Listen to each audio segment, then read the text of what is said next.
White Zombie. Horror of Dracula. This Island Earth. Frankenstein meets Wolfman. House of Usher. The Thing. Teenage Frankenstein meets Teenage Wolfman. Walking Dead. The House on Haunted Hill. The Phantom of the Opera.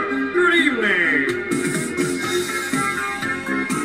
Hello. Welcome to the Little Monsters Movie Podcast. I'm Dino. I'm Ted. Good evening. Yeah, how's everybody doing today? What's going on, Ted? I'm ready to talk about a couple of, older movies. A couple of diamonds in the rough. Let's put it that way. Yeah, they're not the best horror movies, but they're, the first one, King of the Zombies, 1941. 1941. Mantan, Moreland. He's what makes the show, the movie. This is actually, both like, movies. And this is kind of like our first foray into the horror comedy kind of thing. And what goes better than horror and comedy? Like peanut butter and jelly. Right. You know, and horror comedies tend to be well remembered and do well. I'm sure we can name a bunch of them off the top of our heads. And, you know, they started way back here. Yeah, and zombies, too. You get your first real look at what they think about zombies and their take on it. So. These aren't the Romero zombies. These are... No. Well, King of the Zombies deals with taking living beings and turning them into zombies. The pseudo-sequel takes dead people and brings them back to life. Mm-hmm. But this is just about a doctor medicating them and the whole voodoo thing. Right. You know, and them coming back to life. And so this fella, Mantan Moreland, this is a new thing for me. I never saw a film with him, and I'm a huge fan after watching these two movies. Yes, he, like I said, Mantan Moreland is what makes the movie, I think, is his comedy. He was in a lot of Charlie Chan movies. I have to watch those. Which you do gotta look. Yeah, very good movies. His comedy relief is just great. If for anybody who doesn't know who he is, he's an African actor from the early 1930s, and I think he worked up until the 50s or 60s or so. But he played a lot of. Seems like he was the sidekick in a lot of films. Typical back then. There would always be that black sidekick or Asian sidekick. I think they kind of realized early on that this guy's funny, and maybe he started getting some better parts because of that. Or like for instance, these two films, when he's in it, it's gold. Yeah. I'm laughing out loud. My wife got mad at me last night. I'm watching one of them. I'm laughing out loud while the children are sleeping. And when he's not in it, it's just your usual stiff white actors from the time. But he was just so full of flavor, and he was, just so much personality compared to everyone else who was around him. Yep. I can't wait to talk about him. So, King of the those eyes. That pop out of it. He's got those goiter eyes. So, once you know him and see him, there's just no mistaking who Mantan Moreland is. Absolutely. And if you guys have watched this movie before we talked about it, I really sympathize with this guy. I think if I was in a horror movie, I would be this guy. I would not be the hero. I would not be the one. And I think he's like a precursor to Shaggy on Scooby. They're always sending him down to the cellar to get some preserves, or go out to the spooky swamp and help pick out something. Well, he is the servant. So. Yeah, and he's always the one put in these positions where he runs into these things. There's a murderer behind the door. Let's go send him over there. He's that guy. Jeff, go check it out. He just, what a great actor. And I've never, at least that I know, I've never come across him. So I'm definitely going to check out his other movies, whether they're horror or not. Yeah. I want to watch them. But we'll start with King of the Zombies, which is from Monogram Pictures, which was kind of like, they were one of the Poverty Row movie studios that churned out a lot of cheaper movies. Yes. I remember a lot of Westerns being Monogram movies. Mm-hmm.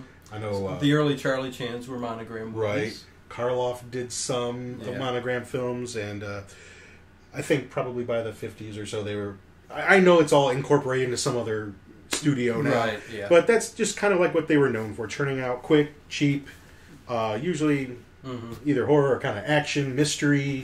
I know they did like the westerns. You always knew you were going to get like some action somewhere in the movie, and that's what Monogram was all about. And that's where King of the Zombies and the sequel, Revenge. I hate using the word sequel because it's not really it's not a sequel. Yeah. Revenge of the Zombies. What, 43? Is it 43. 43. Yeah. Only features Mantan Moreland and the little old lady Yes. who plays a completely different character. Yeah. But Mantan Moreland plays... The witches brew in the basement. Right. Yeah. Mantan Moreland plays a character, at least with the same name. Let's just put it that way. Yeah. Same name put in a similar type situation with zombies. Could be the same movie, just different director, producer, putting it together. Right, well, like what I told you earlier, it almost feels like they wrote 2 scripts, and they went with one, and it's like, hey, we've got this other one. Let's make it 2 years later, yeah. So that's kind of what that's conceivable. I have no idea. But it's only a sequel loosely. You don't have to watch them in order. No. But King of the Zombies is definitely better. Yeah, and I'll tell you, we came into this knowing we were going to go over these 2 movies. Me remembering King of Zombies as being a great movie, watching it again, it's a good movie. But it's not like we're going over the best movie out there. Right. But and Revenge had its moments, like you said. But it's something to watch. I think we'll just especially for Mantan Moreland. Yeah. Without Mantan Moreland, you would never watch this movie. Nobody would know about this movie. But. And if nobody's really watched these old black and white movies too, I mean the history behind these movies, the way they treat actors, the way people act, I mean it's just a whole different way of... Right. There are some of the racial stereotypes in there. Yeah, but there definitely it's the is. times. But you know what? That's part of history. I mean, racial stereotypes aside, so what if he's a black man? He makes the movie. And it's not because of necessarily, of the way he talks or necessarily. That's some of it, but it's not because he's plays the role of a servant or anything like that. It's his timing, his presence, his demeanor. It's the things that made him an actor. Exactly. He had his own way of doing things, and he's the loosest one out of all of them. I mean, he's the one you want to hang around in these movies. But I guess King of the Zombies... to starts off in a plane. All 3 of them just sitting there like they're in a car or vehicle, just like Mantan Moreland's in the back, poking his head up like he's the backseat driver. So it's one of those planes. Do you remember the characters' names? I remember Mantan Moreland plays Jefferson Jackson, and they call him Jeff. And then I can't remember the names. I mean, I know Dick Purcell played the male leading role. In Mantan Moreland, but I can't remember the names offhand. Well, folks, that's what Google's good for, because we're not experts here. That's all right. I know that the pilot, they kept calling him Mac. He was like the Irish guy. And then Dick Purcell. I can't remember the name of the character that he played. I don't know if it even really matters. No. No. But they come flying in on that plane, and they hear a broadcast over the air, and it's German, something like that. But Mac, of course, he doesn't understand what the language is. He says, "I've never heard nothing like this before." Right. So. Bill Summers, that's what his name was. Bill Summers, the other guy. Okay. So how this works out is he's a government agent searching for a general you learn that a little bit went later down. that. Right, you don't even know this right away. Yeah, he's looking for the general who actually crashed early on. Yeah. Right, and this takes place before maybe like the U.S. involvement in World War II, but we were still working with our allies, and they, following the signal, trying to find where the general crashed, they themselves crash on the island. Yeah. And the plane goes flying through the trees. Right. And the cool thing is it crashes in a graveyard. Yeah, yeah. And Mantan Moreland wakes up. It's right on a grave. Yeah, he's laying in front of it. It says "Rest in Peace." Yep. Right behind him. Am I dead? Am I dead? Yeah. So, yeah, and Bill Summers, he comes out of the plane. Right. Very neat. You know. Oh, these guys don't have a scratch. He's got a suit on. The one guy's got a Band-Aid on his does. head. Yeah, the other fella. But the other guy's real not just nothing happened. He's Superman. Yeah, So, their clothes aren't mussed or anything. And yeah, and Mantan Moreland, or what's his name in Jefferson? Jefferson Jackson. Okay, we'll call him Jefferson. Jeff. Jackson. They all call him Jeff. Yeah, he's like you said, he's on the ground near the gravestone, and he's totally clean. Yeah. So I mean, he must have got flown out of. But this is that's part of the movie, whatever. But that was funny. Yeah. Yeah. So they crash, and now they kind of traipse through the jungle a little bit, and then they make their way. He's like, "Where are we?" Yeah, and they make their way to this to the guy's house. Yeah, the doctor. They find a house sort of out in the middle of the jungle. It's unlocked. They work their way in, and there's a doctor, Dr. Sangre or something like that. Yeah, your typical doctor, right? When And it's a dark, spooky house. They don't have electricity, and how do we start finding out about the zombies here? There's all these creepy guys just kind of like staggering around. Well, first the doctor tells them that there's no radio there, right? So no radio. They of course have to stay for 2 weeks. But they know something's fishy with that because they heard signals. Exactly. So, right. oh yeah, 2 weeks. I forgot. Yeah, he had 2 weeks. 2 weeks. Yeah, Mantan Moreland was real excited about it. He has a lot of one-liners in this movie that is just great. I mean, unfortunately, I feel like I want to say a lot of them, but I don't want to no, be like the racial stereotype and say them like he says them. Hey. And I don't want to do that. It's the movie. But, they want him to sleep in the servants' quarters. Well, yeah. The doctor definitely did not want him staying up in the room with right. the two. What did he say? It would set a bad example for the other servants. Exactly. What's he doing up in that room? Kind of like in a Django Unchained, where they were going to let him in the big house. Sam who let him in the big house? Oh my gosh, that's great. So, and did we see his wife, the doctor's wife, yet? I don't think we came across her yet at this point. Well, no. Well, they send Jefferson down with the other servants down to the kitchen. That's where he meets the young servant from Alabama. Yeah, and she's the pretty black girl. Right. And he's like, and I think that's okay to say black, right? So, anyways, she's for me it is. Oh, and then there's also I forgot her name, but. The little old witch lady down there. Oh yeah, she's whipping up the brew. Yeah, she's the voodoo brew. And she tells Jefferson to come over and taste it. Right. And she said this wards off the spirits or keeps you something good. I mean, right. Yeah. So he don't want nothing to do with it. He's like, oh, that's terrible. Yeah. But it'll help him. It'll ward off the spirits, the dead. And that's when they bring in the zombies, because she tells them about that, and she says, right. clap twice, and that'll bring the zombies. That's right. And they're, of course, just two lurching guys. Lumbering, yeah. Just walking with don't talk. Expression. I mean, actually, they're pretty good. Yeah, they don't talk. I mean, the second one clothes they talk. are clean. But in this one they don't talk. Right. Go figure the dead body ones talk. Yeah. So because the second one, when we talk about that, it's they just got the shirts off and everything like that. It's trying to make it a little bit spookier. And every time he tries telling them that they're zombies, you've been drinking. There's just so many classic one-liners. He's so good, and I don't want to spoil it because it's just not going to sound as good coming out of me. No.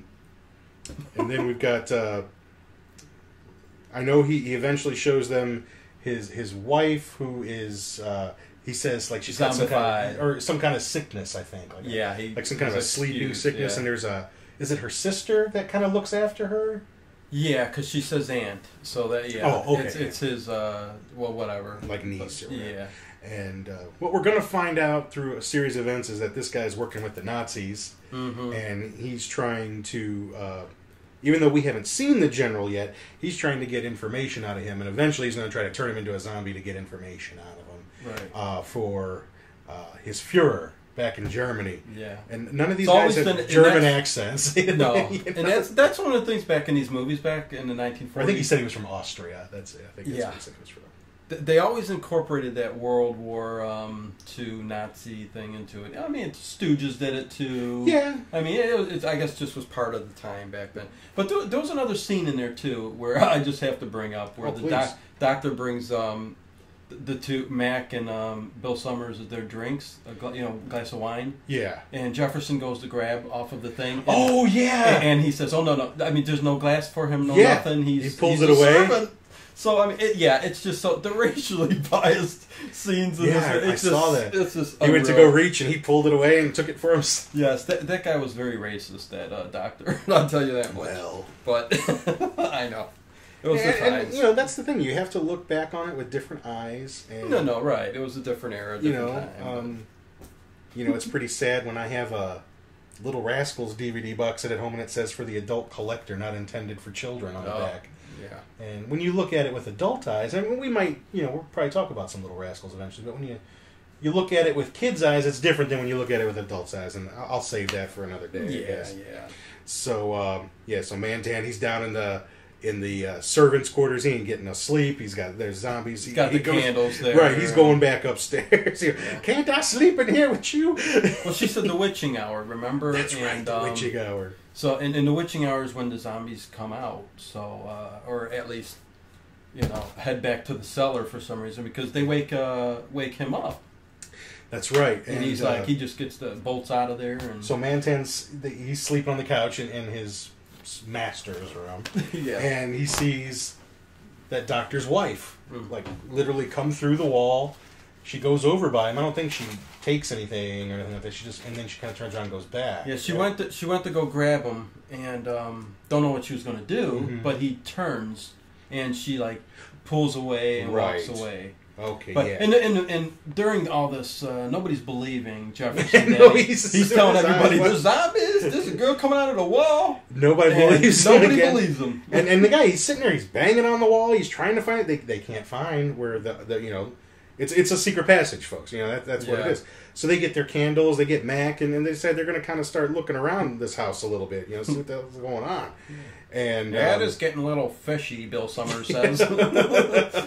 Something is a little askew here. I think they tried questioning the niece, but she doesn't even really realize what's going on, I don't think, right? She's not in on any of that. No. She's the typical, I don't know what's going on, pretty girl in the movie, so. They confront the doctor about it. He says it's absolute nonsense. You must be crazy. What happened is she left an earring on the bed. Yeah. And, that's how they, they can kind of prove their case that she was in the room a little bit because they have this earring.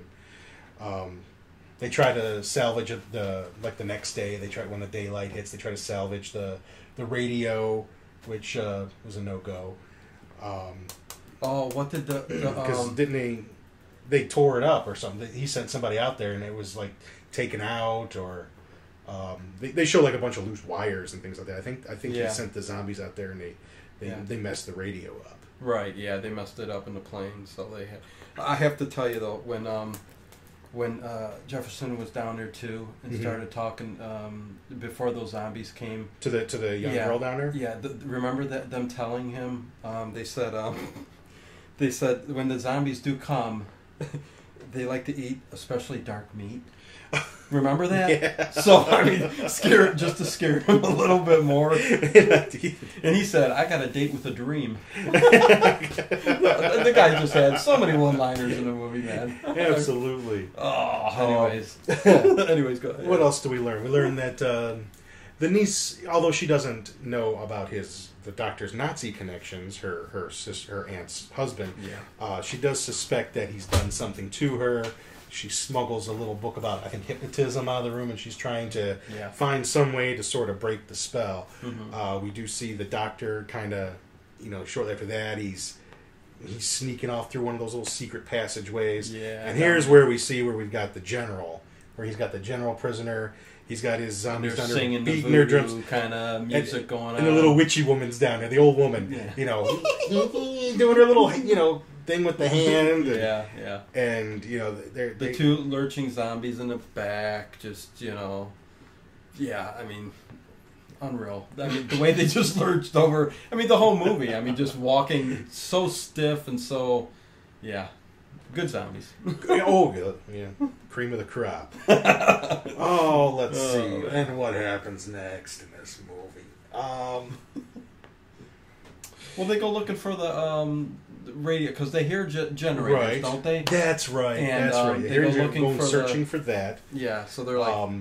Yeah. And then they get, like, Mac kind of, I think he gets lost out in the woods there. Or the jungle, I should say, the jungle. Yeah.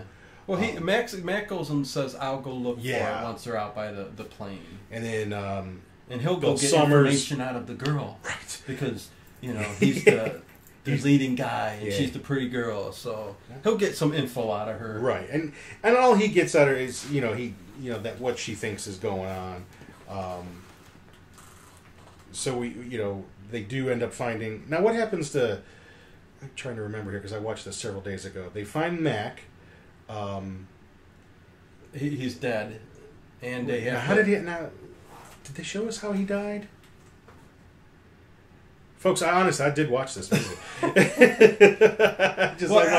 Either way, the doctor says he's dead. Is it the plant? I can't remember, but they say he's dead. Yeah, he comes stumbling back into the house. Yeah, and shortly after that, they get him in a chair and he's dead. Yeah, his pulse is no more. Right, and so he becomes part of the zombie. The technically medicated. Right. Now, drugged up. They don't bury him. Do they? No, I don't remember them burying him. Yeah, no, because he's later on. He's in the what do you call the secret passage leading to that thing? Right, he's down with in a there. group of people, and then we're getting to that point where they send Mantan and that young girl to go get the plant for the zombie potion. Yeah. Let's see. And then... And Jefferson is Jefferson. Zombied up too. Yeah, so they're all zombies. The doc gets that. He turns them into the zombies. Yeah. But he's the only one who can talk. He comes walking there. I'm one of you now. Move over, fellas. I'm one of you. Yeah, I mean he's zombie, but he's still got to have his one-liners. So. Yeah, he comes down there. Woman, where's my dinner? And I don't know. I just don't feel like it really took with him. I thought he was pretending at first. Yeah. And he just does kind of just fall right out of it real easy. Yeah. She tries to tell you're a zombie, and then he looks in the mirror. Zombies can't see their reflection. He sees it. So I thought the whole time that he was faking, but he briefly was a zombie. Yeah, just the comedy in there. They just had to screw with us a little bit. He and Bill Summers, Jeff and Bill Summers, they figure out where the passageway is. They work their way through the caverns, and they start witnessing a zombie ritual going on later that night. Yeah. Where they are going to zombify the general, get the information. And this is actually a cool part of the movie. There's they're all wearing these really cool masks, and there's a lot of people. Yeah, the music. And you know what? This movie was nominated for an Academy Award for music. Really? Yes. I checked out some stuff on it. Huh. This movie was nominated for an Academy Award for music. There you go. So, isn't it funny? And they kind of, in the cavern, they hear the drums going, but they can't, they just lean against the wall, and just the door opens up and they fall right in there. Yeah. Nobody notices, of course. Yeah. They're in the back. All these, black zombified people are dancing around, and the witchy woman's in there. She's got her headdress on, and she's great. Fantastic. Her appearance in the second movie too is kind of good. And and also in the background they see Mac back there. He's a zombie now. Yeah, he's not dead. And they're also working on the niece too, because she's already starting to suspect stuff. She's been trying to, hypnotize the wife, who's been walking around in a zombie stupor, trying to get. So they're getting her out of the picture too, and. Bill Summers, he just gets Mac, out of being a zombie, like, hey, it's Bill! Yeah, because he sends all the zombies after him. Yeah. The doctor, once he realizes they've been infiltrated there, and all he has to do is like, Mac, it's Bill Summers, and he snaps right out of it. And he and all the zombies start going after the doctor.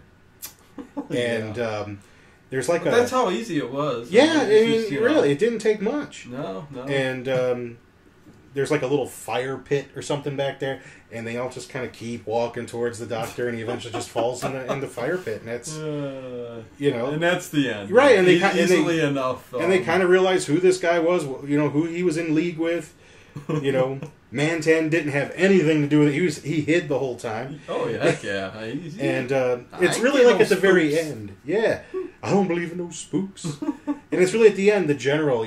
That's when it's like the last 2 minutes. Oh, here's what the whole movie was about. And, right. He was a Nazi, and he was trying to get information out of us, and everyone just lives happily ever after, right? Yeah. You gotta love the old movies. They're just so basic and. I mean, that's why the movies were like hour long back then. I mean, they got to what the movie was all about pretty darn quick. Usually. Yeah, sometimes for the most part. Sometimes skipping over valuable plot. Well, yeah. Well, hey, you don't see like 15 minutes of sitting there talking, about this and that. It's just they get to the points but they do skip over a lot of important parts. Not a lot of character development or anything like that, but. With Mantan Moreland, just a fun movie. I gotta admit. Yeah. And the thing is, I watched it about 3-4 days ago to get ready for the show, and I mean that's just kind of all I really remember is Mantan Moreland. That's why I'm sitting there when I'm talking about it, I'm like, man, what happened? How did that happen? Oh, yeah, the plot just escapes you. It's just his character of Jefferson that really sticks with you, and that's what makes him fun, and that's what makes the next movie have some fun as well. It's not as good, although I think even the other actors are a little bit better. They're not quite as stiff, but in the second movie, you think? In the second, I think the actors weren't as bad. Okay. I know the lead actor. The story wasn't. I don't know. Some of the story was kind of. I don't know, dude. I'm almost going to say I like the second one better, and you're gonna really? think I'm crazy. Okay. No, go with it. Only because.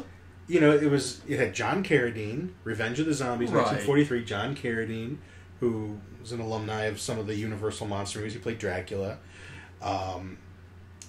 There were some cool parts, like which we'll get to, like with the corpse arms sticking out of the swamp, and no, there were good scenes. A couple of the lines of Mantan's really made me bust out laughing. Real, I mean, I had headphones on last night. I watched this movie last night on YouTube. It's the only place I could find it.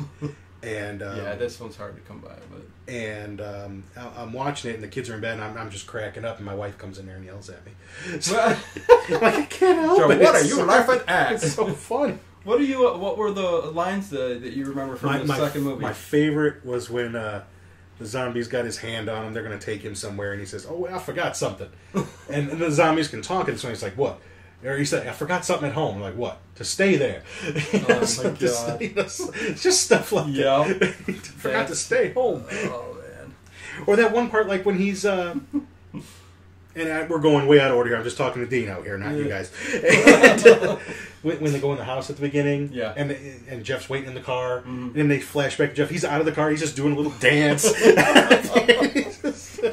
And I mean, there's some zombies in the brush. Oh yeah, of course. They're always lingering around there. But and we were talking a little bit before we started the show that this is all just kind of like Wikipedia stuff. I wanted to learn a little bit more about him, about Mantan Moreland, and how. You're filled with information. Yeah, I'm filled with information. I didn't know anything about him, so I wanted to learn some things. Yeah. And I thought it was really cool that after Shem Howard of the Stooges had died, he was briefly considered as a replacement instead of Joe Besser. I had never heard that anyplace else, and I'm a big Three Stooges fan. Not an expert, but I'm a huge Three Stooges fan. Same here. And I just, what are the possibilities if he had gotten picked to be in that? Oh my God! Can you imagine? It would have been. I suppose it could have been terrible, but it had to be better than Joe Besser. I don't know. Had to be better than Joe Besser. I mean, even with Joe Besser, would they have been allowed to hit him?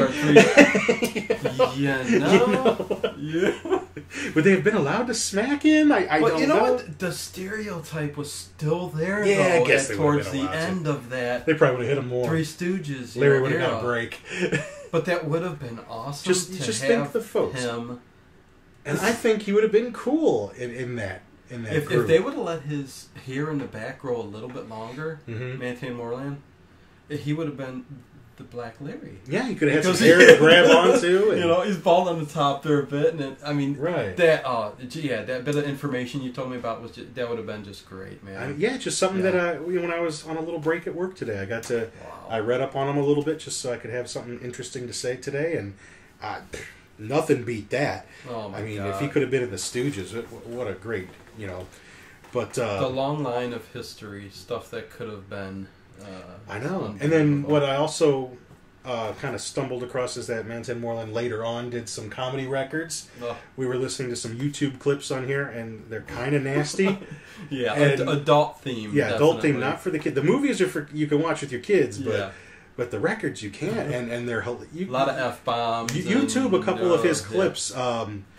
Party record or That's Not My Finger, something like oh my God.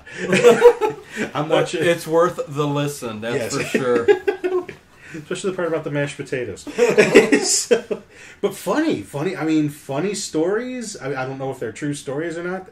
They sound like they could have been. True stories, You know? We got the flour, but no water. You gotta listen. We got some interesting way to make biscuits. Oh, yeah. Okay. So, Revenge of the Zombies, the pseudo-sequel 2 years later. Yeah.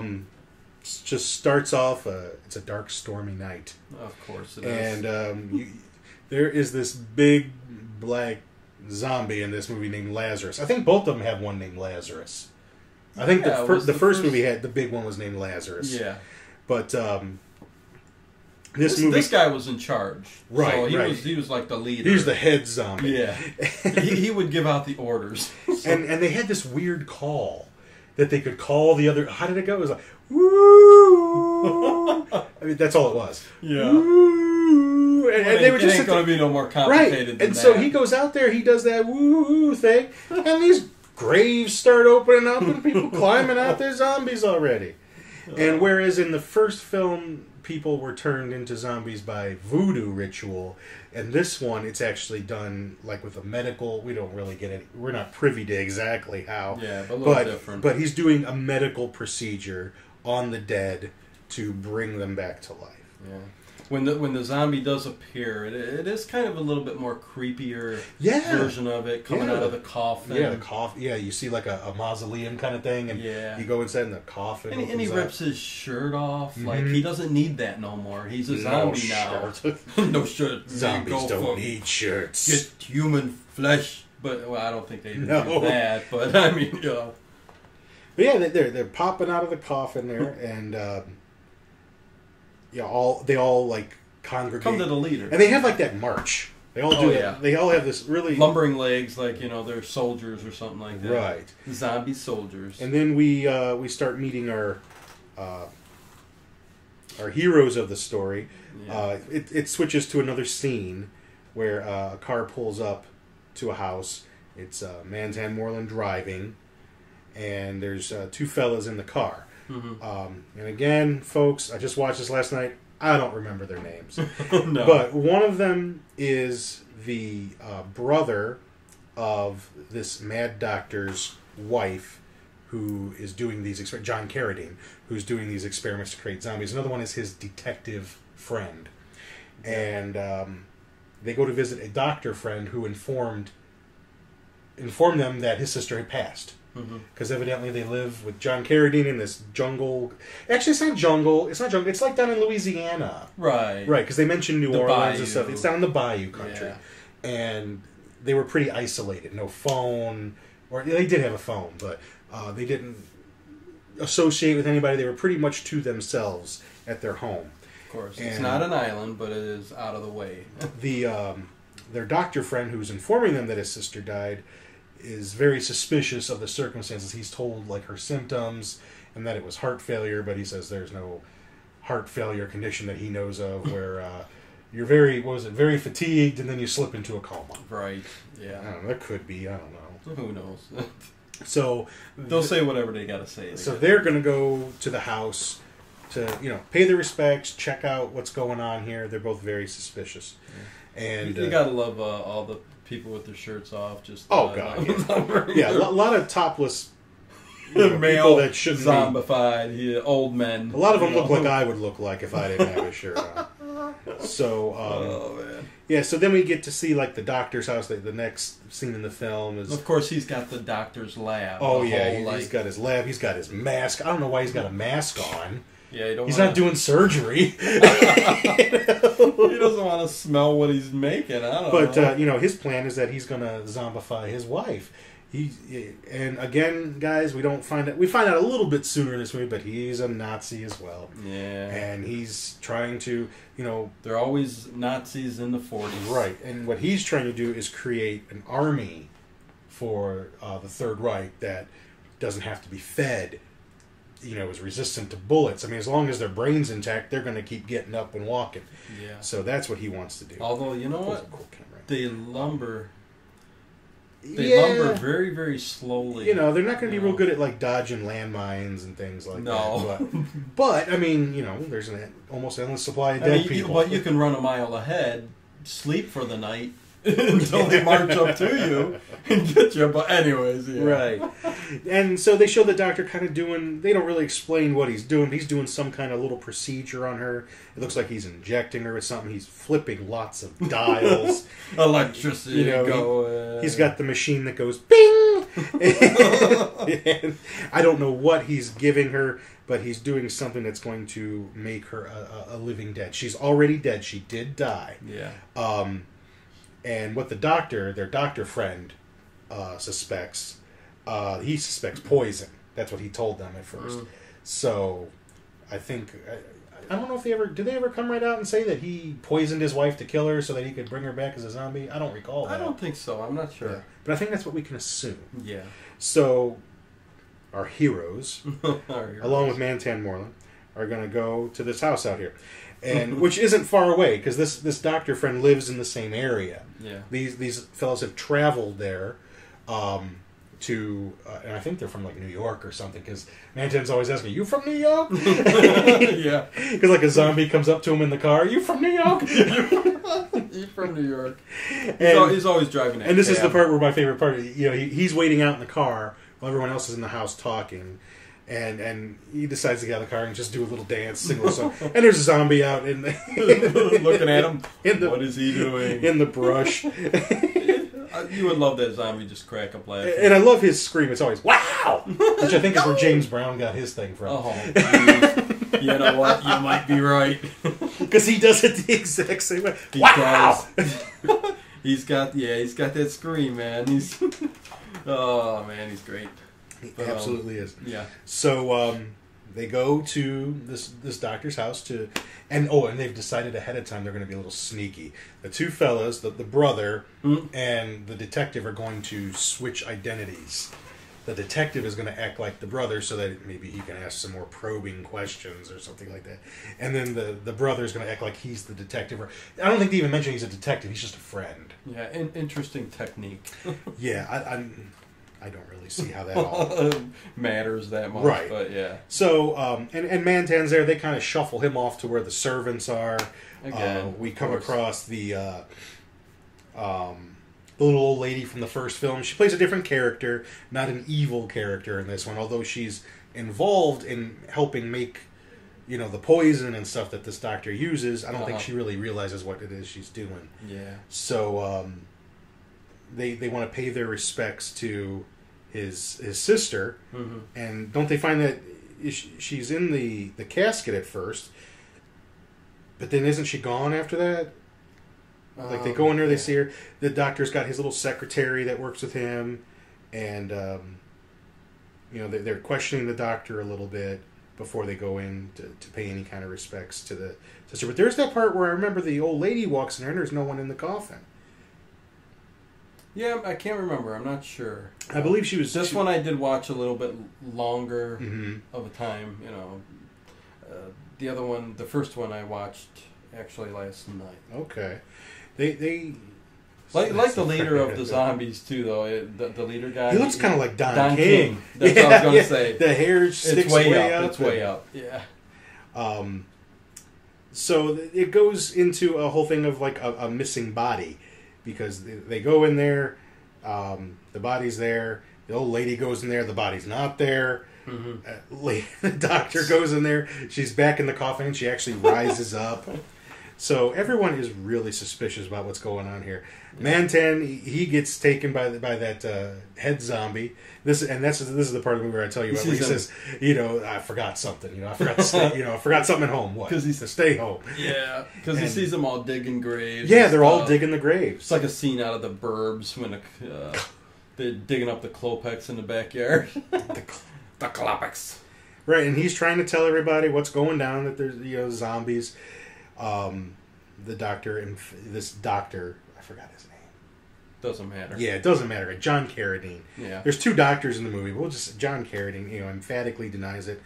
And then, short time after that, he's in his lab. Everyone's suspicious of everyone. And this other character shows up, kind of out of nowhere, who is also a Nazi, coming to check on his progress. And, he's telling them, I'll have you, I've got a great example. He's going to show him his wife. And he's got to report back to mein Führer. Right, yes. He's got to report back. So things are going well in the U.S. Yeah. The zombies are taking roll of their plants. Yeah. So he assures him that they'll be ready. Then there's a scene after that where they're all sitting down to dinner, I think, and the jig is up. The doctor says something about the sister that really gets her real brother upset, and that's when he blows it and blows his cover. Yeah, he's pissed. But John Carradine says, I knew it was you anyway. So. Yeah, I mean, he blew it, but yeah, he was pissed. I mean... Oh. And the thing is, these characters, even though they're all so stiff, it's the black characters in this movie that really give it some flavor and make definitely. it fun, make it worth watching. The movie is only like an hour long. Right. Both of these movies are. The first one's like an hour and change. This one is like right on the money, an hour, I think. Yeah. So there's not much. The first one's an hour and 7 minutes. Right. I mean, Right. So you're not going to waste a lot of time if you No. watch these. And it is worth watching for these guys. Yeah. So, the little old lady's telling them they got to, go and collect some they got to go collect some kind of funky root. And you're not supposed to touch it a certain way or get it anywhere near your mouth. The detective guy, he's working on the secretary. She doesn't know what's going on. She thinks the doctor, John Carradine's all on the up and up. Yeah, she's not blonde, but she's, yeah. Right. And then it's not too long after this that the other doctor just somehow goes missing. And you notice he shows up at the very end. No one says anything. He just pops in the door, just stands there. But I don't remember that. He just shows up and he's just there? Yeah. Oh, my God. Watch it on YouTube. You'll see. Okay. Yeah. And then, I'm back. Guys, this movie's just ridiculous. I told you. I mean, it's got its moments, but yeah, I mean, it's like the director or something was just... Do what you want. He was drunk. He's sitting in the back room eating his bologna sandwich and a bottle of vodka. He's here's the script. You do it. Is it over with yet? Did you get scene 7? Yeah, I mean, So this detective guy, he starts snooping around. He finds the lab. Of course, yeah. And there's a skeleton in the closet. Opens the closet. There's a skeleton. Oh, man. Then... Would you ever be scared of just a skeleton? If I wasn't expecting it, maybe. Hanging in the closet? If it was a house like this. Okay. And, he's trying to jimmy locks open and stuff like this. He's looking. Got some cowboy in this movie. Well, it wasn't a cowboy. It was the brother, because the doctor was missing. The doctor friend was missing. He demanded that the police be called. So he sends for the sheriff. That's right. But the sheriff is actually that other Nazi dude dressed up in a duster and a cowboy hat and boots. It looks quite odd. And actually, when I watched it last night, I didn't even put it together that was the same guy at first. But the brother, he thinks that that's the sheriff. Yeah. The detective friend who found the lab, he jimmies open a locked cabinet and finds all the radio equipment in there, and starts hearing the radio broadcasts from Germany. And cover blown. Yeah. So while he's trying to pretend, he's trying to get something out of the radio, using whatever code name that they mentioned on the radio. Yeah.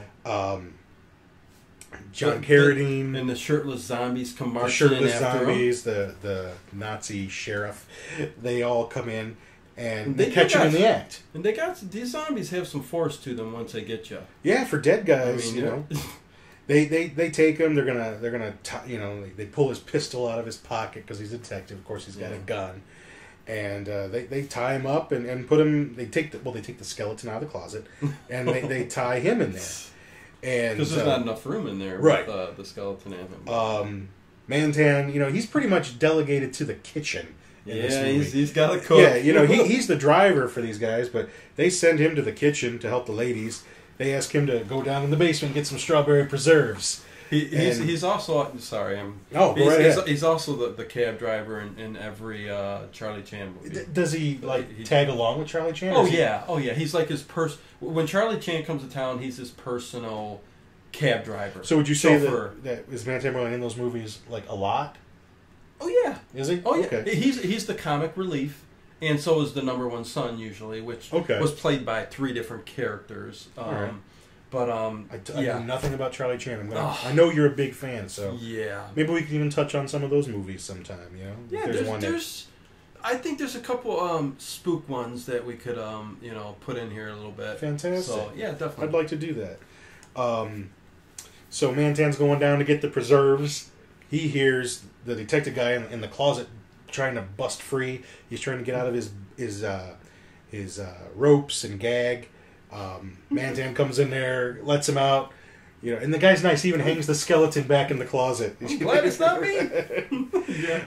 Up in the and this is all happening in this house. Oh, yeah. You know, he's down there making all kinds of racket trying to bust out of the door. The doctor, John Carradine's up in the kitchen with the old lady, washing his hands, and doesn't even hear that any of this crap's going on downstairs. Yeah. And it doesn't look like that big of a house. I mean, it's not like it's some sprawling mansion. I mean, no, and when the detective gets out, he comes up in the kitchen. He's smoking a cigarette. He doesn't care. Yeah, I mean, these guys just roughed him up and threw him in and they know that he knows that they're Nazis. Man. And he's talking to the old lady, smoking, and the dude John Carradine could walk in there at any minute. I know he was just he's a Nazi. Manhandled by the zombies, and he doesn't try to make a run for it, try to get some help. You know, he's got that Brill cream in his hair. Right. He's smoking a cigarette. I mean, he could have been hiding outside, the element of surprise. You know, they could have thought that he's down in that closet all this time. He could have jumped them, and saved the day. Instead, no, he just wanders around the house. Yeah, he's going to show that he's not scared. I mean, that part I actually kind of found to be a little bit ridiculous. And then the nighttime comes, and we see that the wife zombie, who's actually very stunning, in this little lacy nightgown there. Oh yeah, they're always wearing those. I don't know her name, but she's quite fetching. And, she's quite fetching. She is. She is. No, without a doubt. The little black lady, she kind of lets him know what she thinks is going on. Mm-hmm. And then we're back at the house, and the doctor, John Carradine, he's passing out drinks to the brother and to his secretary and to the person he thinks is the sheriff. Yeah. And drinks for all. Yeah, drinks for all. And then, you gotta love back and then the detective's just going to pop in the door. Oh. Yep, he pops in, and they're all going to sit at the table, and they're all going to drink with John Carradine. Would you trust him at this point? You know what he's doing. Yeah, I mean, he's sitting there thinking, everything's fine. He just escaped them, right. The doctor and the zombies and everybody. And so John Carradine, they're sitting there like nothing. Yeah, he's pouring this drink, which is mixed with some kind of a swamp plant that's a poison. Yeah. All right? And, it shows that time has passed because they fade back in. The candles are smaller at the table each time. And the detective starts, bobbing his head, and now he's realizing, would you ever... I would never take a drink from this guy. Exactly. Would you ever take a drink from them? Right, so both guys... It always guys, happens in the movie. The brother and the detective, they pass out at the table. And Don King comes in the room, and... Lazarus, take them away. But what we're going to find, a little twist here, the detective is only pretending. Because he talked to the little old lady, she told him what the plant was and how to counteract it with coffee. Exactly. So he had some coffee. And that is just to bring up another thing. Yeah, he snaps right out of it. But and he's got his gun. There's a Charlie Chan episode. So, I'm sorry, I'm bringing up Charlie Chan no, just go because ahead. of the whole Mantan Moreland thing. But there's a thing where they try poisoning Charlie Chan in one of his I forget what movie it was, but he counteracts the poison that was actually in the cigarette that the bad guy made him smoke. Mm-hmm. And if you take a sip of coffee before you smoke that, it counteracts that poison. So he the same kind of circumstance. Oh yeah, but, you're right. And he's like, how did he not die? But it was the coffee. So coffee is just... I don't drink coffee, but maybe I should. It's the cure for all poison. And you gotta love back then too, though. I'm going off again, but they always drank. You think these guys would just be alcoholics? I mean, it's livers are probably like a piece of bacon. All old Hollywood is black lungs and rotted livers. But anyways, go ahead. It's just that they didn't know. They honestly just didn't know. Well, just like the old shows where like Jack Benny and stuff like that talk about the old Lucky Strike cigarettes, how delicious and great tasting it was. But, it's just I can't get over that. But go ahead. So there's a scene in this movie where the young black girl who works in the kitchen and Mantan Moreland go out in the swamp to collect some plants.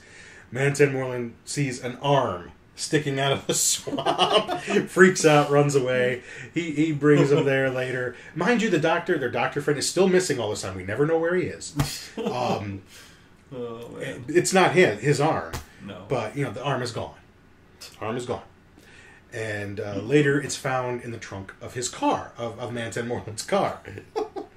And so we mentioned how, because this kind of goes into what I'm going to talk about here, when the two guys passed out at the table, mm-hmm. and the detective guy was only pretending he took that sip of coffee, counteracted the poison. Yeah. The head zombie Lazarus comes in, takes the brother away, and John Carradine goes with him, and the Nazi sheriff is in there.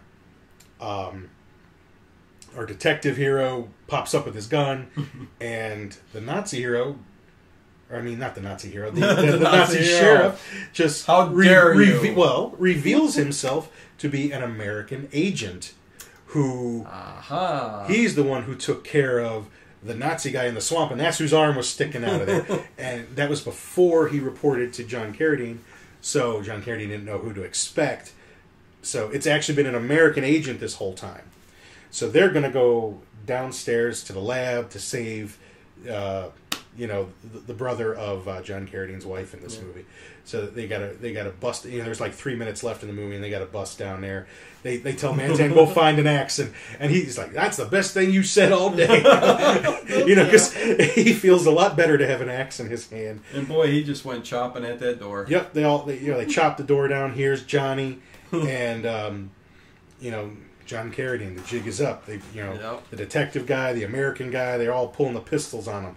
And what's kind of cool is what's been going on in this movie when the Nazi guy first showed up, is you realize that John Carradine's wife, who he made a zombie, isn't completely under his control. That she, of course they can talk, but she still has a little bit of her own will, and she will not do what he says. Yeah. So he says, give me a few days and I'll hammer that all out. And it turns out that she has convinced all the other zombies to turn against John Carradine here at the end when everybody's in there. Yes. So, So she's somewhat the hero. She is. She's the hero. Yeah. He runs out into the swamp. The zombies all chase him out into the swamp. And he's walking very slowly, so they will catch him. And his wife... The zombie scenes in here are pretty cool at the end. They are. The way they lumber around and everything. Yeah, it is black neat. and white. They do got shirts off. The hair's all messed up. The zombies are chasing John Carradine out into the bayou, the jungle, and she pushes him into a pit of quicksand, and they both just kind of sink down, and that's the end of him. Yeah. And so kind of like the denouement of the movie, they're bringing they give the brother a sip of coffee, and he's okay, and they're getting ready to pack it up and go home. Mantan Moreland's taking the young girl with him. Yeah. And like I said, the doctor just literally just shows back up. He just never any word about where he was. He just pops in the door as they're giving the guy a sip of coffee and waking him up. And that's pretty much They it. really never explained it at all, did they? No, you don't really know where he was. He just kind of pops up at the last minute. I know, he's just, feeding the coffee, and that's about it, yeah. So, they all... It is very odd. They all realize... But, that's just these old He could have movies. gone up to this, run to the store for some Maxwell House. He did nothing. And, they all pack up the cars. They're going to go back to... Mantan Moreland says to the young black maid that works in the house, I'm going to take you to Harlem and get you a good paying job, and then we'll be able to get married. And she said, if I get a good paying job, I won't need to get married. And, and he just throws the luggage up on the back of the car. And then he takes a right turn or left turn, the luggage is all gone. But anyways, it's not tied down. No, it's just. And then we just pan over to that mausoleum where the movie kind of started. The door closes and it's got "The End" written on it. So. Just classic, and that's... Yeah, I mean, it had its good moments. Right. It was kind of all over the place, and kind of, And I kind of feel like we were all over the place on this one, but it's only because Mantan Moreland has so many great lines, and you really need to watch it to appreciate his delivery and timing. And he is really the only reason why I think we can recommend these. Right. I had never watched any films with him in it before. I'm a fan now, so I want to see more of him. I know you like Charlie Chan. I'm glad you're a fan because how can you not be? I challenge anybody. Watch these and just say you don't. You don't like Mantan Moreland, yeah? He's just. Then there's something wrong with you. So no, he's great, man. So that's the end of our movies. We haven't decided what we're going to do next week. If anybody out there in the next 24 hours or so wants to throw out a suggestion.